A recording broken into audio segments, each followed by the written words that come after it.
What's up everybody, Coach Mills here, coming at you with a brand new Halo Infinite video, and in this video we gotta do a Halo Infinite ranked weapon breakdown. These are all of the weapons that you can use in the ranked multiplayer of Halo, and we're going to be talking about their strengths, we're going to be talking about their weaknesses, and for those of you who don't know what these weapons do or don't know how to best utilize them, this is the perfect video for you. And while we're well on our way to 10,000 subscribers, only 5% of you have subscribed, and if you don't smash that subscribe, you're going to get grenade spammed from unknown locations, basically indefinitely, and you're going to lose all your ranked games, so okay. All joking aside, I would really love it if you could support the channel, and the best way to do that and stay up to date with tons of in-depth guides and news is by smashing that subscribe. But without further ado, let's jump into the video. Now, the first weapon that we gotta talk about is the weapon you spawn with, the coveted battle rifle. Good, reliable, and incredibly consistent. Now, this 3-round burst rifle is gonna be the default spawning weapon in every single ranked mode, and as such, you're gonna need to master it as quickly as possible. Now, while headshots don't add any amplifying damage while the enemy has shields, once the enemy shield is broken, the battle rifle will one-shot headshot any Spartan, meaning that the battle rifle is gonna allow you to confirm kills a lot easier than other weapons because that 3-round burst headed level is going to typically finish off a Spartan very easily. Now, what this also means is a lot of times it's going to be best for you to increase your accuracy by aiming center mass in your early shots of the battle rifle and then focusing on the head in the later bursts. Now, this could change depending on the focus fire between you and your teammate, but from an individual basis, the center of mass is going to be a much easier target and it's going to do the same amount of damage until the shields are broken. So center mass, then headshot. It's kind of interesting how Halo BR tactics is similar to military or police training, which is 2 in the body, 1 in the head. So it's basically focus the body because it's the center of mass and then finish them off in the head. Very similar concept here. Now, the difference that you need to understand is that the battle rifle will break the shields with 3.5 bursts, and if you hit every single burst in the enemy and then the last bullet in the head, you're going to be able to finish off an enemy with a perfect, which means you're going to kill them as quickly as possible with only 4 bursts. In addition to that, 2 full bursts in the body plus the melee will straight up kill an enemy even before their shield is broken, so definitely keep that in mind. Now, next up, we gotta talk about the MA40 AR. Now, this is gonna be a spray gun that is gonna be effective from mid to close ranges, and it honestly can bust shields pretty quickly. Now, if I would have to say that the gun has 2 big weaknesses, I would say 1, the gun is only effective from that mid to close range, and it's gonna be beat by weapons like the BR from that mid to far ranges, and it's also going to be a weapon where you have to be peeking the enemy for the entire time you're doing damage. Unlike something like the battle rifle, where you can peek out, deal damage, and then peek back behind cover, the AR needs a constant stream of tracking. Not only is it more difficult to control your spray onto a target for long periods of time, you also expose yourself for a longer time in general. Also, unlike almost every other bullet-based weapon, this doesn't one-tap in the head with no armor. Now, this weapon is going to be a little bit weaker in ranked play versus just the general mode of the game. That being said, the AR is a decent secondary option if you find nothing else. However, there's a lot of competition as good secondaries in that secondary slot, but we're going to break that down in a second.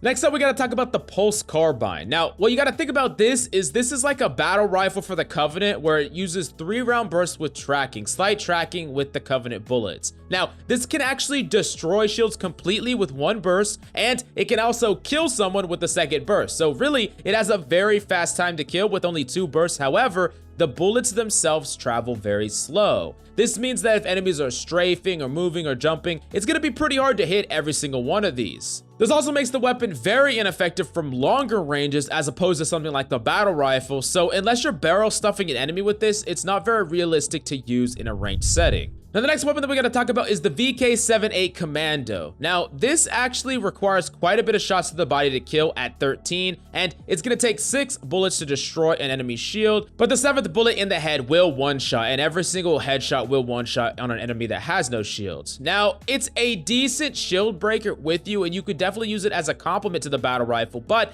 it's still very similar in stature to the battle rifle without having strengths that overcome the battle rifle, and it still has a lot of weaknesses like its high bloom and high recoil. I think one of the most important aspects of a good sidearm is having flexibility and strengths in a different category than your primary, and the VK78 Commando is similar to the battle rifle but falls short to it in almost every way. Next up, we do gotta talk about the sidearm. The sidearm has bloom, so it's gonna be something that if you fire consistently, it's going to be a little bit harder to spam and be accurate with. Now, it will 4-tap kill to the body and break shields very quickly, and it will 1-tap to the head as well. Now, the sidearm is an interesting weapon because it will be able to one-shot from further ranges with that first bullet before the bloom kicks in, and from close range, it does have a pretty rapid rate of fire. I think it's a decent option for a finisher when you run out of ammo with your BR in a clutch scenario. Next up, we do gotta talk about the plasma pistol, an incredibly powerful Covenant weapon that you can charge up and it tracks and will break shields. Now, using the primary fire on flesh is going to do almost no damage, so you're going to be wanting to use this to break someone's shield, switch to your primary weapon, your battle rifle, and finish them off with a headshot. Now, the great part about the plasma pistol is a fully charged plasma shot will break even overshield, which is incredibly powerful because oftentimes enemies that have the overshield warp the entire team fight around them, and plasma pistol can just shut that down very easily. On top of that, you have the flexibility of being able to charge a plasma pistol, hit someone, and melee them just to kill them very easily. So the flexibility of breaking shields, breaking over shield, using a melee, or finishing off with the battle rifle really make the plasma pistol an amazing secondary that I think everyone should use more often. Now, the next weapon that we gotta talk about is the Disruptor. Now, this is the one weapon that I really don't understand why it's in ranked at all because it's simply not viable. It takes 3 shots to break shields and do a little bit of damage, but it's a projectile that is very hard to hit, and it basically comes off as a much worse plasma pistol, plus it does no damage to the flesh at all, very low. Now, that being said, the versatility it has in the regular game mode is that it disables vehicles, which as an ongoing theme, weapons that have extra versatility against the specific regular ranked modes or big team battle are going to be worse in the competitive game mode because that's how they bounce their power level, and the power level of this weapon is that it can actually disable vehicles, which is something the plasma pistol used to do back in old Halos, which it no longer can. Now, the next weapon that we gotta talk about is none other than the Needler. Now, I miss the good old days where we could dual wield these sons of bitches, but it's probably for the best that that's no longer the case anymore. Now, the Needler is going to be a weapon that slightly tracks, and if 12 plus needles hit a target, they're going to explode. Now, one of the big problems with the Needler is that you need a critical mass to truly finish off an enemy, and oftentimes, especially when you climb higher, focus fire is going to be your best friend rather than having a weapon that relies on you and you alone. Not to mention, while yes, in a straight up fight with an enemy, most likely you're going to win in open space, they're going to be able to dodge a lot of the Needlers a lot easier than regular fire by dipping around natural cover. They can jiggle out and burst you and run away, and the Needler overall is a weapon a little bit too weak to see consistent play in ranked. Now, the next weapon that we got to talk about is the Covenant Shock Rifle. Now, this is a Covenant sniper rifle that is going to be able to one-shot headshot. However, it's not as effective at hurting to the body in comparison to the regular human sniper rifle. This means that it's actually going to take 3 body shots to kill an enemy as opposed to 2. But if you hit a target, it's actually going to deal damage nearby to their allies, which could add up and adds a little bit of versatility to the weapon. Now, in the regular game mode, it's going to be able to disable vehicles, but that is not a useful tool for ranked mode. But the shock rifle does offer enough versatility that if you are a headshot machine, it might even be better for you than the regular sniper rifle. And next up, we got to talk about the Stalker rifle, which is technically still a long-range weapon that has 2 levels of zoom, a large mag. However, it's not going to be able to one-tap. So unlike the other sniper rifles, that flexibility is gone there. This means that this weapon is actually a little bit difficult to use versus enemy BRs because it's going to be able to easily unscoped. It's not going to be able to one-shot, and if you get an off angle on the enemy, they can potentially turn on you and descope you. And in a game like Halo Infinite, where the battle rifle has pretty long effective range, the most important aspect of a long-range weapon like a sniper rifle or a shock rifle is its one-shot capability, and that's why the Stalker rifle lags a little bit behind.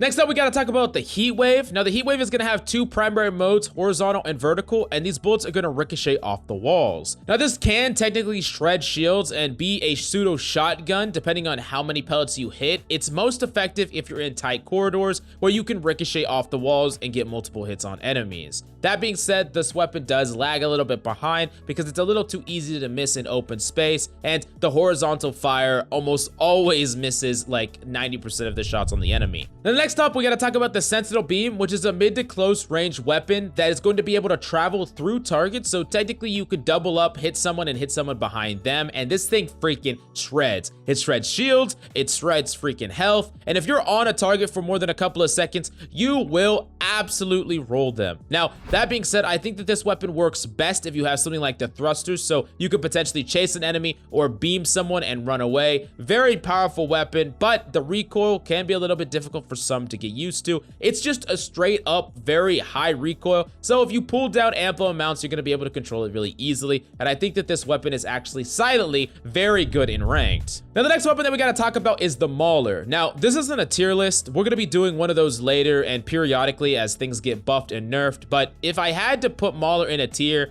it would be the fucking bullshit tier, okay? But all joking aside, the Mauler is one of the most powerful sidearms in the entire game because not only do you have a stronger melee, where you're gonna be able to melee for more overall damage, you're gonna be able to one-tap with this in the body and melee to instantly kill an enemy, and it's fairly easy to do. This means that if you have a BR Mauler setup, you have a very effective mid to long range weapon, and then the Mauler for close range engagements that can just straight up kill people who are lacking by one-tapping them. This is a very powerful weapon and not something to be slept on, but keep in mind from the very long ranges, it is a projectile that will have quite a bit of fall off, but realistically, you should probably not be firing this from long ranges anyways. Now, the next weapon that we gotta talk about is the Bulldog. Now, a lot of people really don't like this shotgun because it's a lot weaker than shotguns in previous games. However, this weapon is very powerful when used correctly. While it can't one-shot no matter how close you are to a target, it can two-shot, and it is effective from mid-ranges. It has a large mag and a fast fire rate. The best way to use the Bulldog is by jiggle peeking corners,